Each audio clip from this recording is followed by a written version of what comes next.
கர்த்தருடைய நாமத்துக்கு மகிமை உண்டாவதாக. இந்த அருமையான தருணத்துல கிறிஸ்து நாமத்தினாலே உங்களை சந்திப்பதில் மிகுந்த மகிழ்ச்சி அடைகிறான். ஒரு காரியத்தை குறித்து தியானிக்க போகிறோம். சங்கீதம் 40:16 வசனம் வாசிக்கலாமா? சங்கீதம் 40:16. உம்மை தேடுகிற அனைவரும் உமக்குள் மகிழ்ந்து சந்தோஷப்படுவார்களாக. உம்முடைய ரட்சிப்பை விரும்புகிறவர்கள் கர்த்தருக்கு மகிமை உண்டாவதாக என்று எப்பொழுதும் சொல்லுவார்களாக. ஆமென். அல்லேலூயா. கர்த்தருடைய பிள்ளைகளே, தேடுகிற அனைவர், ஆமென். அது மட்டும் கிடையாது, விரும்புகிறவர்கள். 2 விஷயத்த பார்க்க போகிறோம். தேடுகிறது, விரும்புறது. 2 விஷயம் இன்னைக்கு நம்ம தியானிக்க போகிறோம். தேடுகிற அனைவரும் அப்படின்னா ஆண்டவரை தேடுறதுக்கு இன்னைக்கு ரட்சிக்கப்பட்டவங்களாலே முடியல. அதாவது ஆண்டவரை ஏற்றுக்கொண்டு ஞானஸ்தானம் பெற்று ஊழியம் செய்கிறவங்களால கூட ஆண்டவரை தேட முடியல. செல்போன்ல மற்ற காரியங்கள்ல அதை பார்த்துட்டு அதை அப்படியே என்ன பண்ணிடுறோங்க, நம்ம வந்து வாழ்க்கையில, அதாவது ஊழிய வாழ்க்கையில செயல்படுத்துறோம். ஆனா கர்த்தர் சொல்லுகிறார், தேடுகிற யாவரும் கண்டடைவார்கள். ஆமென். தேடுகிற சமயத்துல என்ன செய்வீங்க? கண்டடைவீங்க அப்படின்னு சொல்லுகிறார். மத்தேயு 7:7 சொல்லுகிறது, தேடுங்கள் அப்பொழுது கண்டடைவீர்கள். ஆமென். அப்ப நீங்க தேடுகிறதுக்கு என்ன செய்யணும்னா உணர்வு வேணும். ஆண்டவரே, என்னை தேடுவதற்கான உணர்வை எனக்குள்ள தாங்க. ஆண்டவர்கிட்ட ஜெபிக்கணும், அதுதான் கேட்கணும். தேடுகிற உணர்வை எனக்கு தாங்க ஆண்டவரே. இஸ்ரவேலர்கள் 430 வருஷம் யோசேப்போடு சேர்த்து அடிமைத்தனத்துல இருக்கிறாங்க.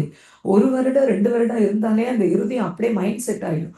இப்ப 430 வருடம் அடிமையாவே பிறந்து அடிமையாவே வளர்றான். பல தலைமுறைகள் அடிமையா பிறந்து பிறந்து அடிமையா வளர்ந்துட்டு இருக்கான். இப்ப அவன் மைண்ட் செட் எப்படி இருக்கும்னா, நம்ம அடிமை, நம்ம கோசையில இருக்க வேண்டிய ஆளு, நமக்கு என்ன முடியாது, நம்மால ஆராதிக்க முடியாது, நம்மால இஸ்ரேலுக்கு போக முடியாது. அவன் மைண்ட் செட் இப்படிதான். தேடுகிற உணர்வற்று போய் கிடந்தாங்க. ஆனா கர்த்தர் மோசேயை கொண்டு உணர்வு கொடுத்தார். தேடலாம், கர்த்தரை தேடினா கட்டாயம் கண்டடையலாம், அவர் நிச்சயமா நம்ம விடுவிப்பார் அப்படின்னு ஒரு உணர்வை கொடுத்தார். அதனால என்ன செஞ்சாங்க? ஜனங்கள் தேட ஆரம்பித்தார்கள். ஆமென். அப்படி தேடின போது என்ன செஞ்சாங்களாம்? மகிழ்ந்து சந்தோஷப்பட்டாங்க. ஆமென். அவருக்குள், உமக்குள் மகிழ்ந்து, ஆமென், அவருக்குள்ள மகிழ்ந்து சந்தோஷப்பட்டாங்க. ஆமென். ஏன்னா கர்த்தர் எத்தனை யுகங்களானாலும் எங்களை கைவிட மாட்டார்ன்ற விசுவாசம் அவங்களுக்குள்ள வந்துச்சு. ஆமென். அது மட்டும் இல்லை, உடைய ரட்சிப்பை விரும்புகிறவர்கள். இது என்னங்க ரட்சிப்புனா என்னன்னு சொன்னேன். நான் ஒரு பாவமான வாழ்க்கையில வாழ்ந்துட்டு இருந்தேன். எனக்கு கிடைக்க வேண்டிய தண்டனை பெருசு. என்னை கொண்டு போய் சிலுவையில அறையணும், அதுதான் தண்டனை. ஆனா என்ன அந்த இடத்துல இருந்து எடுத்துட்டு அவர் போய் நின்னார். அதுதாங்க ரட்சிப்பு. என்ன அந்த இடத்துல விடல. எனக்கு கிடைக்க வேண்டிய தண்டனை எனக்கு கிடைக்கல. அதற்கு பதிலாக அவர் அந்த தண்டனை ஏற்றுக்கொண்டார். அதுதான் ரட்சிப்பு.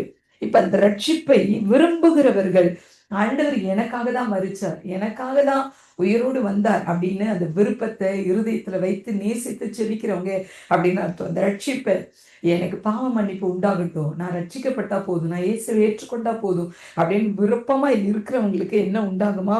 அவங்க எப்பொழுதுமே ஆண்டவரை பார்த்து க்ளோரி டு காட் சொல்லுவாங்க.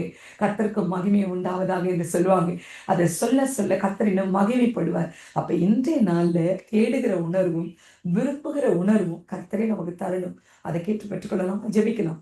எங்க நல்ல தெய்வமே, இந்த நாள்ல பரிசுத்த ஆவியானவர் எங்களோடு பேசிட்டு இருக்கீங்கப்பா. இந்த வார்த்தையெல்லாம் உங்களுடையது. ஆண்டவரே, எங்களுக்கு தேடுகிற விரும்புகிற உணர்வுகளை தாங்கப்பா. அந்த விருப்பத்தை நீங்களே எங்களுக்கு கொண்டு பண்ணுங்க. அதற்காக ஸ்தோத்திரம். உங்க சமூகத்துல நாங்கள் கிறிஸ்துவின் பிள்ளைகளை நிற்க உதவி செய்யுங்க, காத்துக்கொள்ளுங்க. இதை கேட்க போகிற ஒவ்வொரு பிள்ளைகளையும் ஆசீர்வதிங்க. இயேசு நாமத்தில் பிதாவே, ஆமென். God bless you all. கிறிஸ்துவுக்குள் பிரியமான சங்கமம் தமிழ் கிறிஸ்தவ வானொலிகளுக்கு அன்பின் வாழ்த்துக்கள்.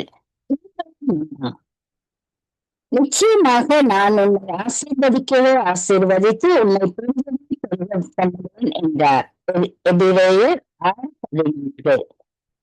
நண்பர்களே, எவ்வளவு உழைத்தாலும் கையில் இல்லை, இந்த ஆசீர்வாதமும் இல்லை, கைக்கு செய்த எல்லா காரியமும் தோல்வியும் படுகிறது என்ற துக்கத்தோடு காணப்படுகின்றீர்களா? எந்த ஒரு காரியம் செய்தாலும் தேவனுடைய ஆசீர்வாதம் கிடைக்க வேண்டும். கரத்தில் கொடுங்கள். கொடுக்கிற ஆசீர்வாதம் என்றைக்கும் நிலைத்திருக்கும். சொல்லுகிறார், நான் ஆசீர்வதிக்கவே ஆசீர்வதிப்பேன். கர்த்தர் தரும் ஆசீர்வாதம் நிச்சயமாக உங்களில் தங்கும்.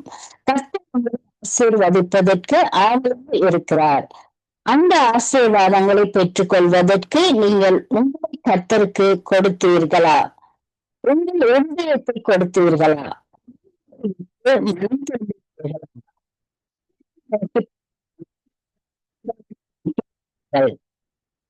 வார்த்தைகளை செவிமடுங்கள்.